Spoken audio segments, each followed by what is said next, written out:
정전이 돼 있어서 우리 유치부, 유년부, 초등부 자녀들이 잠깐 들어왔었는데요. 거기다 이제 다시 돌아갔네요. 그래서 이 새 예배실은 창문이 없어요. 우리 본당은 이렇게 창문들이 많아서 개관한데 잠시 예배를 드릴 수 없어서 왔는데 다시 돌아가도 됩니다. 우리 자녀들 예배를 드리게 되어서 감사드립니다. 불이 들어오니까 어떠세요? 편하고 좋죠? 근데 일부 예배 드리고 나가신 성도님들이 그러시더라고요. 예배 너무 좋았어요 하고요.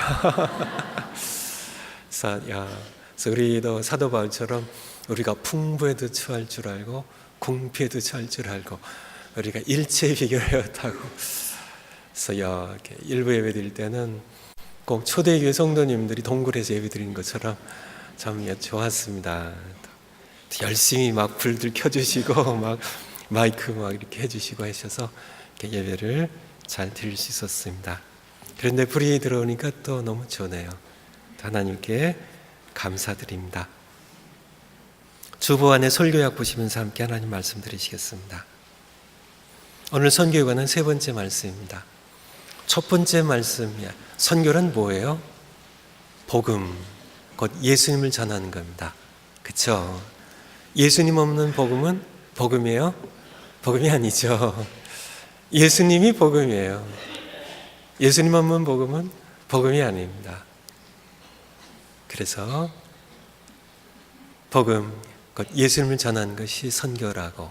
첫 번째 설교입니다. 두 번째, 지난주에는요, 선교는 기도로 하는 것이다. 왜 기도로요? 왜냐하면 선교가 영적 전쟁이기 때문에요.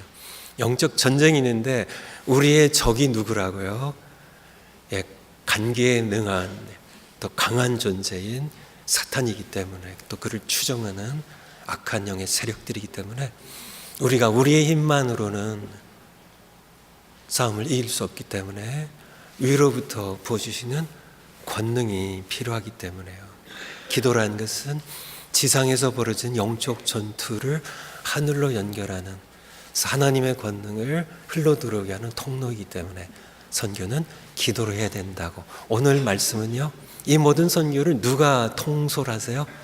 야전사령관은 성령이십니다. 기도하게 하시는 분도 성령이시고요. 그래서 선교는 성령을 하는 것이라는 제목으로 잠시 하나님 말씀 함께 듣겠습니다. 누가복음 24장 49절에 보면, 누가복음 24장입니다. 누가복음이 총 몇 장으로 되어 있을까요? 24장으로 되어 있습니다. 그러니까 끝장이에요. 마지막 장이에요. 그러니까 무슨 의미죠?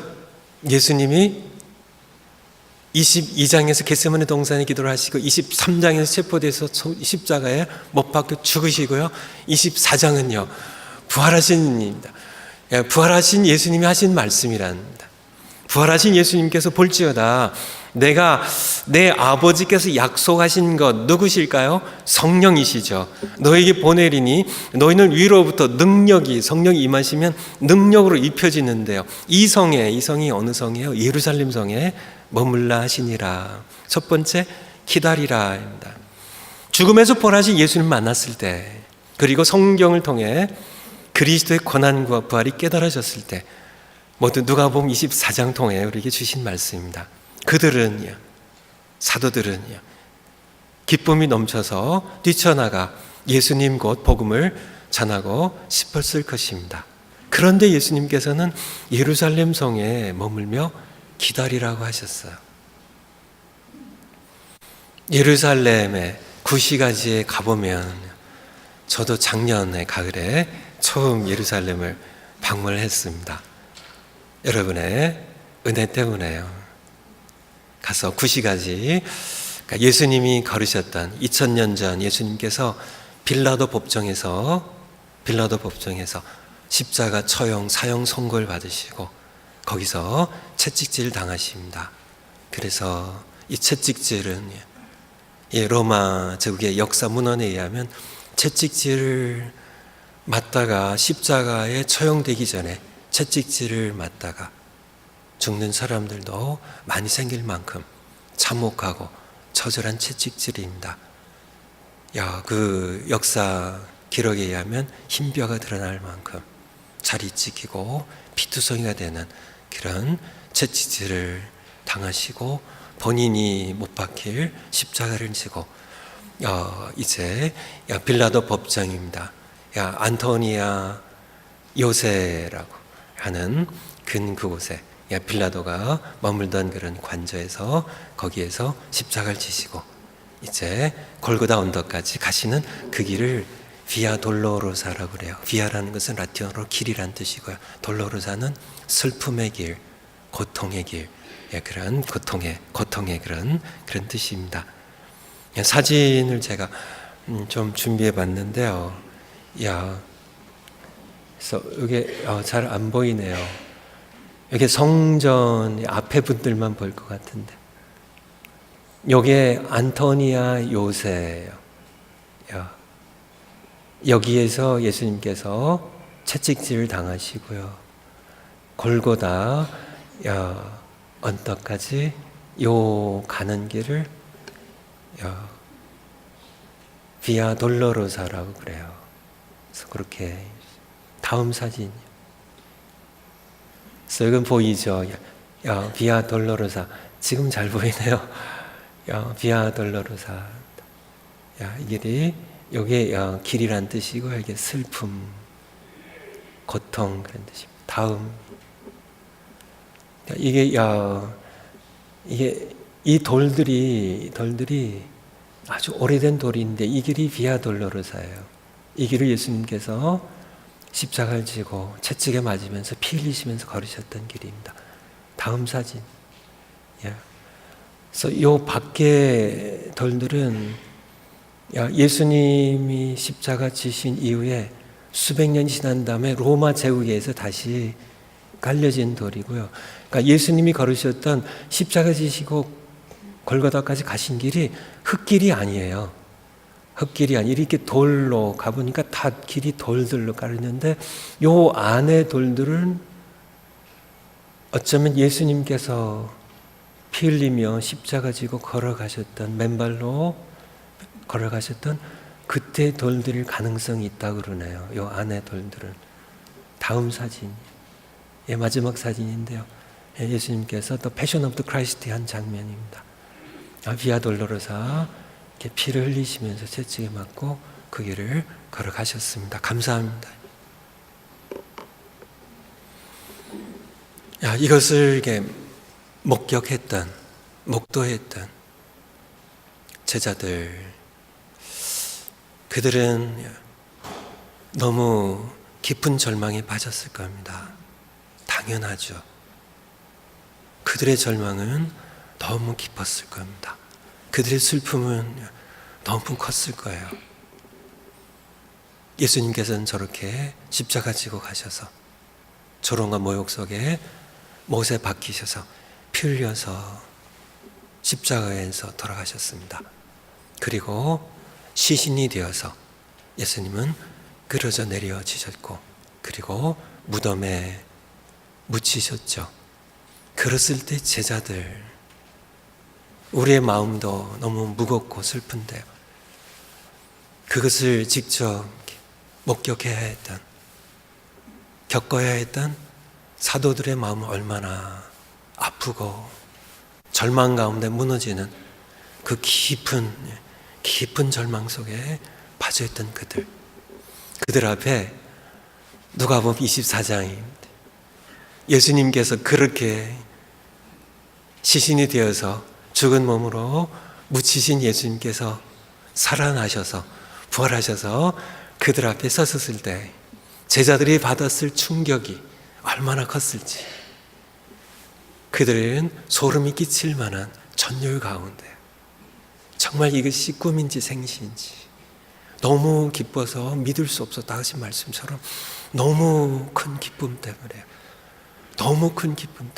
믿을 수 없을 만큼 너무 큰 기쁨 때문에 그들은 누가복음 24장에 보면 엠마로 내려간 두 제자의 모습을 통하여 절망을 느껴볼 수 있죠. 하지만 예수님께서 그리스도가 고난받고 죽고 다시 살아야 된다는 것을 모세오경을 통하여, 시편을 통하여, 선지서를 통하여 다시 설명해 주실 때, 그리고 떡을 뗄 때 두 제자가 마음이 뜨거우시고요. 야, 이분이 예수님이시라고, 부활하셨다고요. 우리의 마음이 성경을 풀어주실 때 뜨겁지 않다냐. 그 늦은 밤에 그들은 다시 엠마오에서 다시 예루살렘으로 그 밤에 뛰쳐 올라갑니다. 그들의 흥분이죠. 그들의 감격이죠. 올라갔더니 제자들이 웅성웅성하고 있어요. 누가복음 24장의 말씀입니다. 예수님께서 다시 살아나셨다고요. 게바에게 보이셨다고요. 그리고 그런 와중에 예수님께서 평안할지어다 하시고 그들에게 불하신 예수님께서 제자들이 모인 가운데 나타나셨을 때 제자들의 흥분은 이루 말할 수 없을 겁니다. 뛰쳐나가서요, 그들은 외치고 싶었을 거예요. 이분이 바로 그리스도시라고, 하나님 보내신 우리 구원자시라고요. 이분이 살아계신 하나님의 한 분이신 아들이라고요. 그들은 감격 가운데요, 흥분 가운데 외치고 싶었을 겁니다. 정말 예수님 앞에 도마가 그리던 것처럼 나의 주님이시고 나의 하나님이십니다 하는 그 감격스러운 고백입니다. 정말 그들 마음 가운데 이제는 들끓는 그 절망이 깊은 만큼 그들의 기쁨도 너무 뜨겁고요, 너무 강했어요. 견딜 수 없을 마음으로. 그런데 예수님께서요, 다 같이 말래요 아직. 바로 누가복음 24장 49절의 말씀입니다. 볼지어다 내가 내 아버지께서 약속하신 것 성령을 너에게 보내리니 위로부터 능력이 입혀질 때까지 이 성이 예루살렘에 아직 기다리면서 머물라고 이렇게 말씀하셨습니다. 두 번째, 성령이 오시다. 오직 성령이 너에게 임하시면, 사도행전 1장 8절입니다. 너희가 권능을 받고 예루살렘과 온 유대와 사마리아 땅끝까지 이르러 내 증인이 되리라 하시니라. 사도행전 2장에 성령이 이제 오십니다. 예수 그리스도께서 성령께 재림 전까지 교회 시대를 이끌어 가도록 보혜사 성령님을 우리에게 보내주십니다. 요한복음 14장 16절 올려주실까요? 예수님께서 십자가 지시기 전에 미리 말씀하셨습니다. 내가 아버지께 구하겠으니 그가 아버지께서 누구를요? 또 다른 보혜사를, 나 말고 또 다른 보혜사를 너에게 주사 영원토록 너희와 함께 있게 하시리니, 이 또 다른 보혜사가 누구이실까요? 16장 7절 올려주실까요? 같이 한번 읽겠습니다. 시작. 그러나 내가 너에게 실상을 바라노니 내가 떠나는 것이 너희의 유익이라. 내가 떠나가지 아니하면 보혜사가 너에게로 오시지 아니할 것이요 가면 내가 그를 너에게 보내리니. 제자들이 예수님께서 떠나신다고 하니까 어떻게 했어요? 근심하죠. 예수님 없이 우리가 어떻게 무엇을 합니까? 그때 예수님께서 하신 말씀입니다. 실상을 너희가 몰라서 그러는데 내가 떠나가는 것이 너에게 유익이야. 내가 떠나가지 아니하면 보혜사가 너희로 오시지 아니할 것이고 내가 가면 그를 너에게 보낼 것이라고. 이제 보혜사 성령입니다. 보혜사 성령님. 성령님은 예수님을 대신하여 예수님 재림 전까지 교회 시대를 이끌어갈 분으로 우리에게 임하셨습니다. 그래서 성령님은 우리 개인적으로 우리의 모든 이 거듭남부터 시작해서 우리의 모든 신앙의 모든 전 영역을 누가요? 성령께서 주도하세요. 여러분 오늘 예배 나으러 예배 드리러 이렇게 오셨는데요. 누가 이끄셨을까요? 성령님의 도우심이에요. 성령의 도우심이에요. 여러분들 고린도전서 12장에 보면 성령으로 하지 않고서는 예수님을 주님이라고 부를 수 없다고요. 예수님은 주님이라고 부르시나요? 성령님이 하시는 거예요. 여러분이 거듭난 건 누가 하셨을까요? 요한복음 3장에 성령으로 거듭나신 겁니다. 여러분이 찬송 드리고 싶은 마음이 있어요. 누가 한 건가요? 여러분이 한 게 아니에요. 여러분엔 그런 선한 것이 없습니다. 저에게도 그런 선한 것이 없어요. 성령께서 하신 겁니다. 찬송 드리는데 기쁨이 있어요. 기쁨이 있어요. 찬양할 때.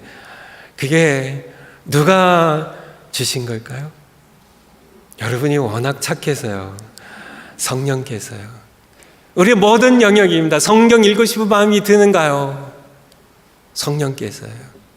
성경 읽는데 깨달아지나요? 마음에 부딪혀 오나요? 성령께서요. 그러니까 여러분의 신앙생활이 시작부터 끝까지 성령께서 주도하세요. 뿐만 아니라 교회의 모든 전 영역을요. 우리 자녀들 교육 누가 하나요? 우리 전도사님과 우리 선생님들이 하시나요? 맞습니다. 하지만은 그들의 모든 수고가 성령께서 하지 아니하시면 헛된 거예요. 죽은 영혼이 살아날 수가 없어요. 우리 자녀들이 거듭날 수가 없어요. 선교 누가 하나요?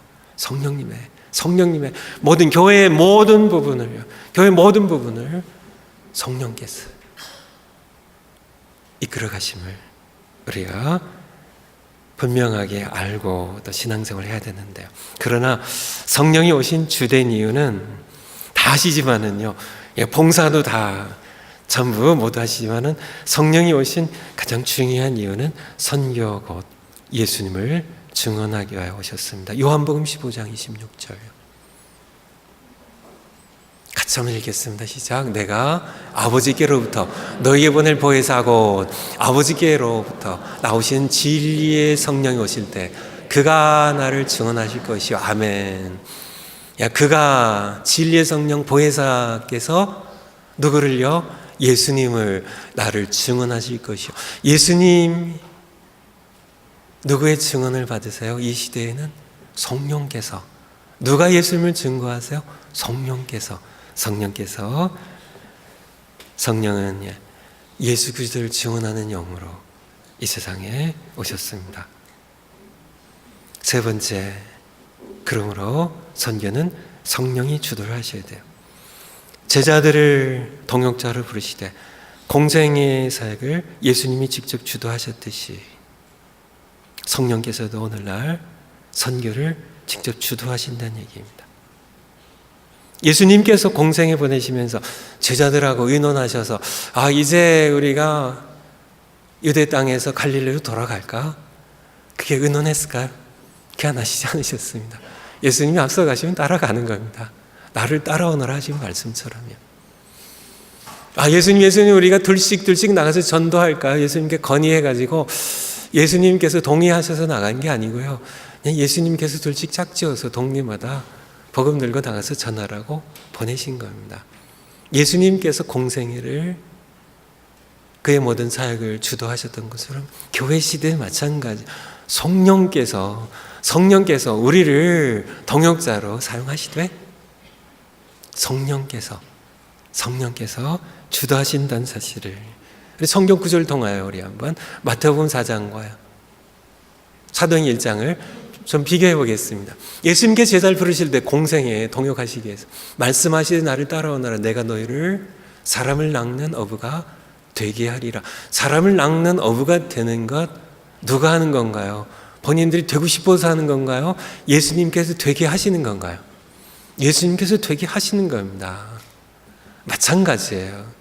오직 성령이 너희에게 임하시면 너희가 권능을 받고 예루살렘과 온 유대와 사마리아와 땅끝까지 이르러 내 증인이 되리라 하는데 증인이 되게 하는 건가요? 아니면은 우리가 증인 되겠습니다 하는 건가요? 아니에요. 이 말씀은 증인이 되게 하시는 겁니다. 누가요? 성령이 임하셔서. 그래서 우리 선교 주도권을요, 교회의 모든 주도권을 성령께서 가지셔야 된다는 얘기입니다. 네 번째, 성령께 주도권을 넘겨드리라는 겁니다. 그러므로 그분이 주도하시니 그분에게 넘겨드리라는 얘기입니다. 성령의 도우심을 받아 우리가 선교를 주도한 것과 우리가 선교를 전도하는 것과 성령께서 우리를 사용하시면서 성령께서 선교를 주도하신 것은 아주 매우 하늘과 땅 차이로 다릅니다. 이 차이를 잘 구별을 우리가 잘 못하기 쉬운데요. 성령께서 이렇게 도우시고 우리가 주도하는 단기 선교 우리가 이렇게 준비해 가지고 그곳은 우리가 가서 영어 캠프를 하고 뭐 이런 걸 하겠습니다. 우리가 주도를 하는 것,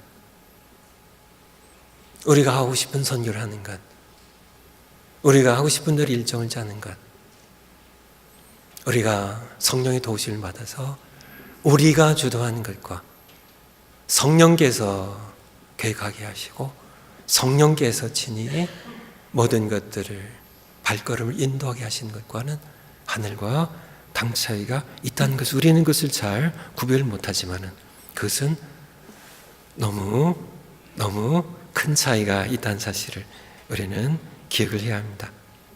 성령께 주도권을 내드리는 것이 쉽진 않아요. 그렇지만은 계속 노력을 해야 합니다. 우리 사도행전 10장 한번 올려주실까요? 사도들도 쉽지 않았다는 얘기예요. 사도행전 10장에 보면 고넬료라는 로마 군대 백부장입니다. 100명 부하를 거느린 로마 군대 장교죠. 이 고넬료가 종 둘을 베드로에게 보내죠. 하나님께서 그렇게 지시하셨기 때문에요. 그때 하나님께서는 베드로에게 환상을 보여주시고요. 베드로가 그 환상에 대하여 생각할 때 성령께서 선교를 주도하신 성령께서 이제 이방인의 선교 문을 여시는 바로 그 시간이거든요. 성령께서 선교를 주도하시며 그에게 베드로에게 말씀하시되 두 사람이 너를 찾으니 일어나 내려가 의심하지 말고 함께 가라. 내가 그들을 보내었느니라. 이 말씀 가운데 베드로는 망설였습니다. 왜 망설였을까요? 유대인들이니까. 유대인들은 앞서 환상에서 보여준 것처럼 부정한 짐승들 환상을 보여주시고 3번 말씀하시거든요. 이 부정한 짐승을 잡아먹으라고요. 베드로가 난 유대인인데 이런 부정한 짐승을 먹어본 적이 없습니다. 하나님께서 내가 깨끗하게 한 것을 부정하다 하지 말고 잡아먹으라고 이방인에게 복음을 전하라는 환상에 대하여 하나님께서 베드로를 설득하시는 성령께서 말씀하시되 그래도 베드로가 의심하니까 머뭇머뭇하니까 주저하니까 내가 보냈으니까 의심하지 말고 가라고 베드로의 등을 떠미시는 성령의 모습을 우리는 보게 되죠. 사도들도 그들도 쉽지 않았다는 것이에요. 성령께 주도권을 내드리면 예수님 말씀하신 것처럼 너희는 온 천하에 다니며 만민에게 복음을 전파하라고 마가복음 16장 15절입니다. 마태복음 28장이에요. 그러므로 가라고 모든 족속으로 제자를 삼으라고요. 사도행전 1장 8절에요. 땅끝까지로 사마리아 땅끝까지로 이방인들에게 가서 내 증인이 되리라고 말씀하시는데요. 그럼에도 불구하고 사도들은요, 베드로 사도도 마찬가지고요. 여전히 이방인들에게 나가는 것에 성령의 주도하심보다는 자신들이 가졌던 고정관념에 매여 있어서 이방인들을 부정한 짐승 취급하면서 복음을 전하지 않고 머뭇거리는 그들 주도권을 성령님께 넘겨드려서 성령의 인도하신 대로 나가지 않는 그런 모습을 우리가 보게 되죠. 결국은 이제 성령이 강권하셔서 가게 되지만은 다음 사도행전 15장에 가보면 이제 이방인의 선교문이 열렸어. 이제 이방인 교회들이 생겨나기 시작했습니다. 그런데 이제 이렇게 문제가 생겨요. 율법을 지켜야 된다는 거예요. 모세에 오에 있는 율법들을 할례를 받아야 된다는 얘기입니다. 이러셨을 때 이제 사도들이 함께 모이고 교회 장로들이 함께 모여서 함께 의논을 하게 되죠. 그리고 결론입니다. 이방인 교회에 보내는 결론이에요. 성령과 우리는 이 요긴한 것들 외에는 아무 짐도 너희 이방인들에게 율법의 무거운 멍에를 지우지 아니한 것이 옳은 줄 알았노니. 그래서 중요한 단어입니다. 성령과 우리는 그들은 그러니까 결정하지 못했어요. 어떻게 될지. 이방인 선교에 대해서 성령께서 인도하셔서 결국은 율법의 무거운 멍에를 이방인 교회에 지우지 않는 것으로 나가는 그들의 모습이지만은 여기에 이르기까지 그들은 많은 의논 과정을, 다툼의 분열의 과정을, 의견의 분열의 과정을 겪게 되죠. 마지막으로요, 16장. 이제 사도 바울의 2차 선교 때입니다. 성령이 아시아에서 말씀을 전하지 못하게 하시거늘 그들이 부르기아와 갈라디아 땅으로 다녀가 무시아 앞에 이르러 비두니아로 가고자 애쓰되 예수의 영이 허락하지 아니하시는지라. 사도 바울이 이제 소아시아 지역이면 아시아 지역입니다. 지금 터키 지역에서 이제 복음을 전하고 있는데요. 성령께서 선교를 주도권을 주신 성령께서 아시아에서 말씀 전하지 못하게 해요. 그러면 얼른 어떻게 될까요? 거만 전하고 이제 그러니까 성령의 인도하심을 기다려야 되는데 그들은 그렇게 하지 않았습니다. 부르기아와 갈라디아 땅으로 다 아시아 아닙니다. 다녀가 무시아 앞에 이르러 비두니아도 여전히 아시아, 소아시아의 북부 지역이에요. 비두니아로 가고자 애쓰되. 사도 바울이 일행도 마찬가지란 얘기예요. 그들도 성령께서 선교를 주도하시는데 여전히 그들도 아시아에서 말씀 전하지 말라고 하시는데 계속 또 아시아 북부에서 계속 전하려고 애를 쓰는. 지만은 예수의 영이 누구예요? 성령이시죠. 허락하지 아니하시는지라. 그래서 그들도 선교를 하면서요, 목회를 하면서요, 복음을 전하면서 성령계의 주도권을 내야 되는 것이 쉽진 않았지만 결국은 그들은 성령계에 내어드리고 순종한 모습을 보여주셨습니다. 우리도 마찬가지입니다. 신앙생활을 하면서요, 여러분의 신앙생활의 주도권을 누가 갖고 계신가요? 처음부터 끝까지 성령께서 주도하셔야 돼요. 기도생활 여러분이 하고 싶으면 하시나요? 성령께서 인도하신 대로 하셔야 돼요. 선교는 마찬가지입니다. 계획부터 가서 선교, 복음을 전하는 모든 과정의 전 과정을 성령께서 주도하셔야 되는데 그 쉽지 않다는 얘기입니다. 과거에는 우리 젊은 분들은 잘 모르시겠고요. 저도 이게 조금밖에 모르지만 연세 드신 분들은 잘 아시겠죠. 며느리가 이제 들어왔어요. 그러면 광 열쇠를 누가 쥐고 있나? 권사님 누가 주세요? 시어머님이 주시죠. 당연하죠. 며느리 어림없죠. 그쵸? 시어머님이 주십니다. 하지만 세월이 흘러서 이제 시어머님이 정신도 이제 자꾸 흐려지시기도 하시고 잊어버리시고 또 거동도 좀 불편해지시고 하시면 서서히 이제 며느리에게 광이라는 거 살림의 주도권입니다. 거기에 이제 곡식들이 다 들어있어요. 거기 귀중한 살림살이가 다 거기 들어있어요. 광 열쇠를 누가 지냐가 살림의 주도권을 누가 지냐는 건데요. 시어머님들이 연세가 드셔도 며느리에게 이것을 안 주려고 하시는 그런 여기에 아마 며느리 보신 시어머님들 여러분 계시죠? 아들의 주도권을 누구에게 넘겨야 될까요? 며느리에게 넘기셔야 돼요. 빨리빨리 넘기셔야 돼요. 결혼과 동시에 그냥 넘기셔야 돼요. 딸 마찬가지입니다. 딸 주도권을 누구에게 넘겨야 될까요? 사위에게 빨리 넘기셔야 돼요.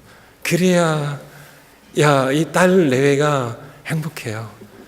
주도권 뒤에서 계속 너 이렇게 하면 안 돼. 딸을 여전히 여러분 주도권을 가지고 조정하려고 하면 여전히 아들을 너 이렇게 칠칠지 못하게 가서 이발해라. 어머니가 하면 안 돼요. 며느리에게 넘긴 겁니다. 며느리가 하게 해야 돼요. 간섭하게 되면 주도권을 여전히 놓지 못하는 것이고요. 제가 한국의 교회의 모습인데 한국에 원로 목사님들의 모임이 있어서 거기에 회원들이 아마 2만 명이 넘는다고 하신 것 같아요. 한국의 원로 목사님들, 원로 목사회, 거기에 대표회장을 역임하셨던 분이 저를 키워주신 목사님이셔서 이곳에 이렇게 1년에 한두 번씩 오시는데요.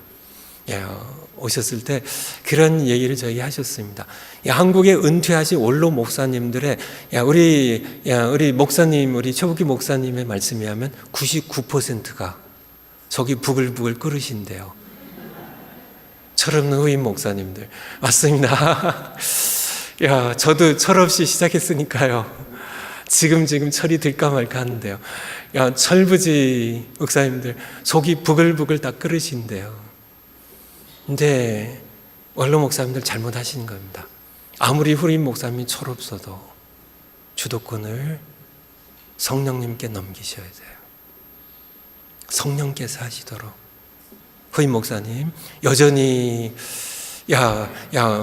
은퇴하신 원로 목사님이 장로님들 통하여 우리 성도님들 통하여 교회에 주도권을 행사하려 할 경우 교회는 말할 수 없는 혼란과 분열과 아픔을 겪게 되죠. 주도권을 우리 쉽지 않죠. 맞습니다. 쉽지 않아요. 며느리에게 아들 주도권 넘기기 쉽지 않아요. 맞죠? 쉽지 않습니다.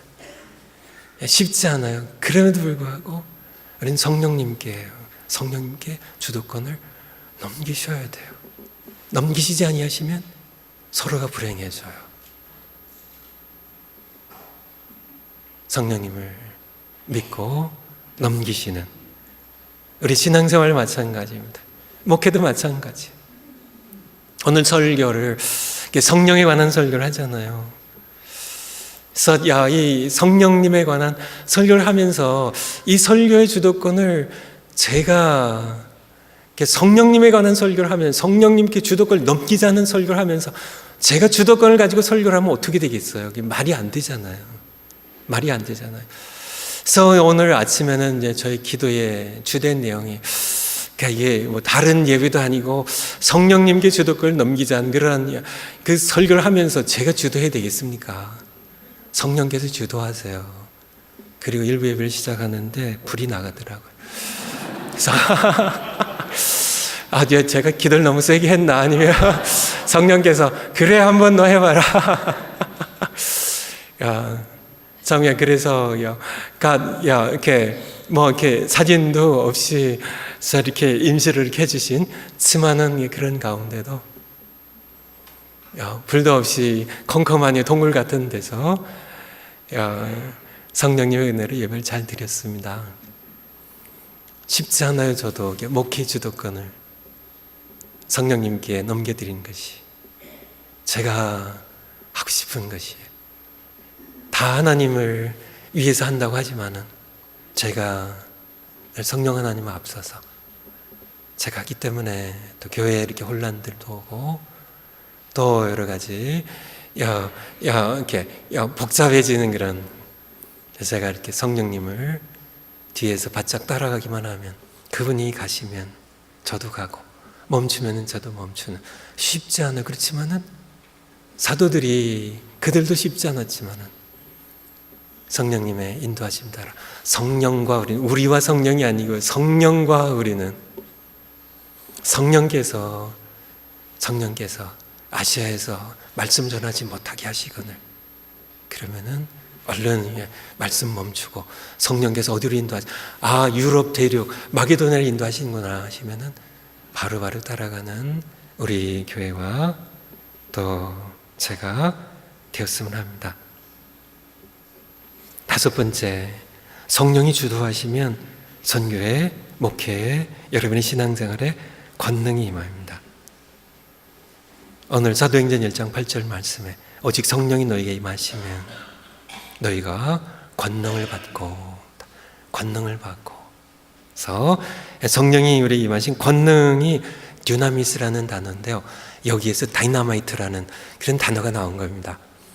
그래서 다이나믹이라는 이 역동성입니다. 파워입니다. 야, 이 정말 이렇게 폭발하는 이 폭약처럼 강력한 파워가 성령이 임하셔서 주도권을 가지시면, 이 성령님의 성품이 사실은 너무 온유하세요. 너무 온유하세요. 그래서 데살로니가전서 5장 19절에 보면 성령을 어떻게 하지 말고 소멸하지 말고, 에베소서 4장 30절에 보면 하나님의 성령을 근심케 하지 말지니라고. 우리가 속을 썩이고 주도권을 제가 목사로서 주도권을 쥐어가지고 움켜쥐고 있으면 이건 내 거야 하고 강제로 가져가시지 않으세요. 기다리세요. 이분이 온유하신 분이십니다. 야, 제가 성령님을 근심시키는 거죠. 야, 제가 성령님의 역사를 소멸하는 거죠. 마찬가지입니다, 여러분. 2019년도 우리가 선교할 때 성령님은 또 다른 보혜사를 내가 보내리니, 아버지께서 보내주신다고. 성령께서 교회 시대를, 예수님, 몸으로는 예수님 이제 아버지 곁으로 가신 이후로 교회 시대를 예수님 다시 오실 때까지 이끌어 가실 주역이 성령이세요. 이 성령님. 이 성령님께 주도권을 내어드려야 여러분의 신앙생활에 권능이, 신앙생활이 살아납니다. 야, 예배의 기쁨이 생겨요. 찬송할 마음이 생겨요. 성경 읽으면 기쁨이 생겨요. 하나님을 향한 목마름이 생겨요. 모두 성령께서 하신 겁니다. 예수님을 주님이라고 부를 때 그 참된 의미로 예수님이 우리의 주님이 되시는 신앙 고백이 됩니다. 성령께서 우리에게 임하셔서 권능으로 주도하실 때만 가능합니다. 그래서 이런 선교의 기쁨을 맛보지 않는 얘기입니다. 기쁨이라는 단어인데, 내가 하나님을 위하여, 내가 성령을 받아 내가 주도하는 선교, 내가 주도한 신앙생활, 내가 주도하는 설교, 내가 주도하는 목회, 내가 주도하는 목장생활, 내가 주도하는 그런 목자로서의, 부목자로서의 나의 섬김, 내가 주도할 때 여러분은 탈진할 겁니다. 힘들 거예요.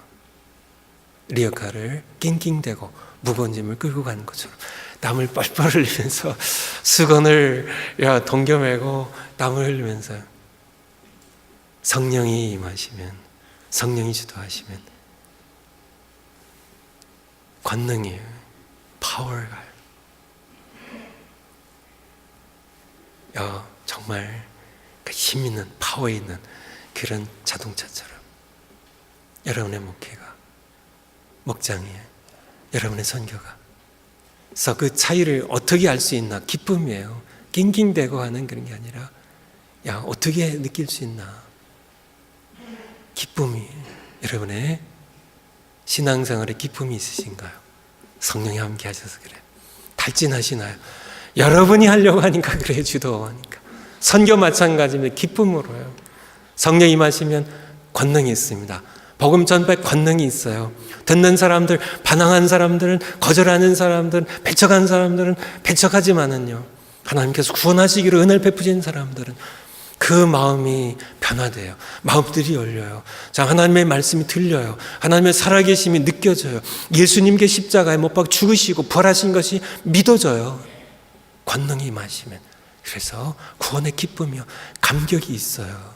이것이 바로 성령이 주도하시는 선교의 모습입니다. 다섯 번째요, 선교는 예수님의 증인이 되는 것입니다. 오직 성령이 너에게 임하시면 너희가 권능을 받고 예루살렘과 온 유대와 사마리아와 땅끝까지 이르러 내 증인이 되리라 합니다. 성령이 임하시면, 성령은 무슨 영이라고요? 예수님을 증언하는 영이세요. 예수님을 우리에게 증거하시는, 예수님을 우리에게 소개하시는, 예수님을 우리에게 만나게 해주시는 그런 예수의 영, 그리스도의 영이세요. 우리는 성령이 임하시면 우리는 예수님을 인격적으로 만나고 예수님을 인격적으로 교제하게 하시는 그 역할을 하시는 분이 성령이세요. 그래서 우리 신앙생활이 살아나요.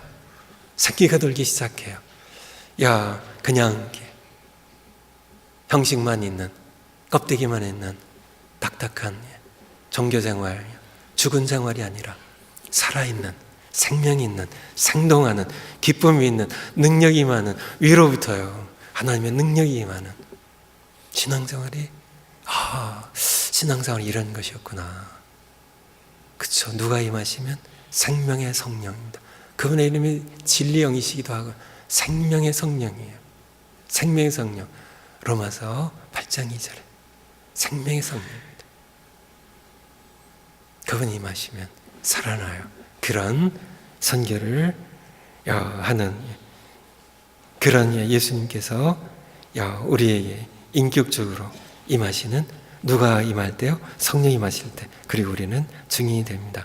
사도들처럼 우리도 성령님을 따라 예수님의 증인이 되어, 예수님의 증인이 되어 예수님 전하는 여러분 모두 되시기를 축원을 드립니다.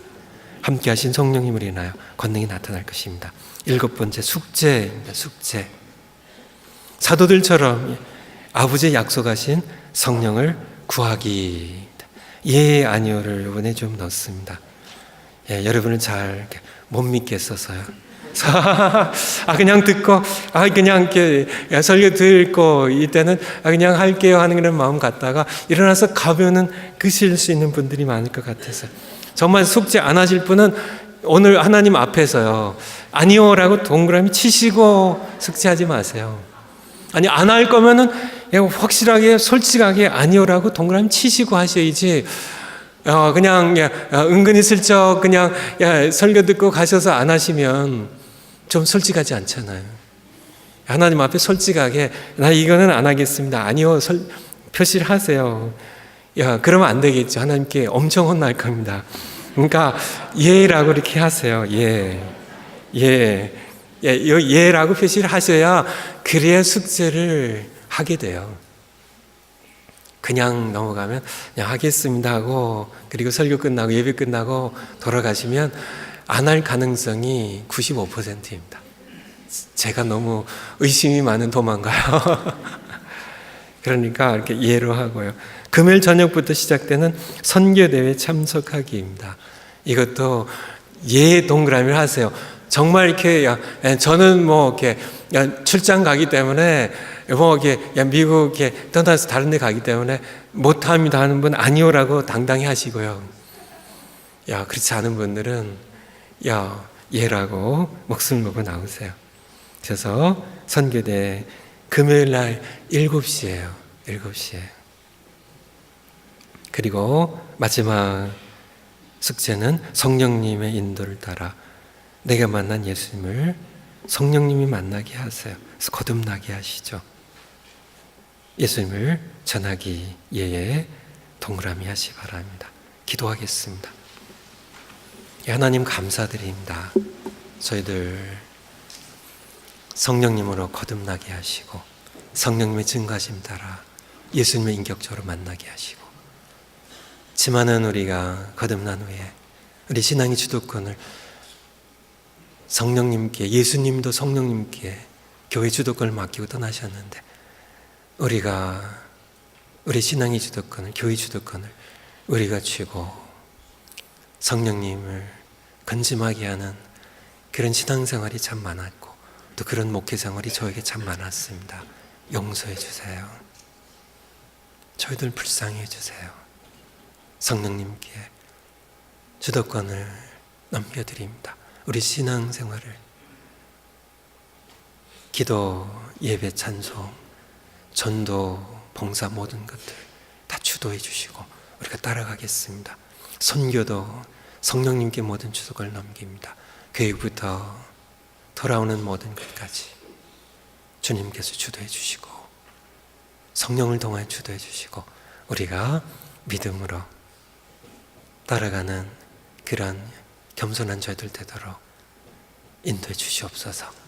예수님의 이름으로 기도하옵나이다. 아멘.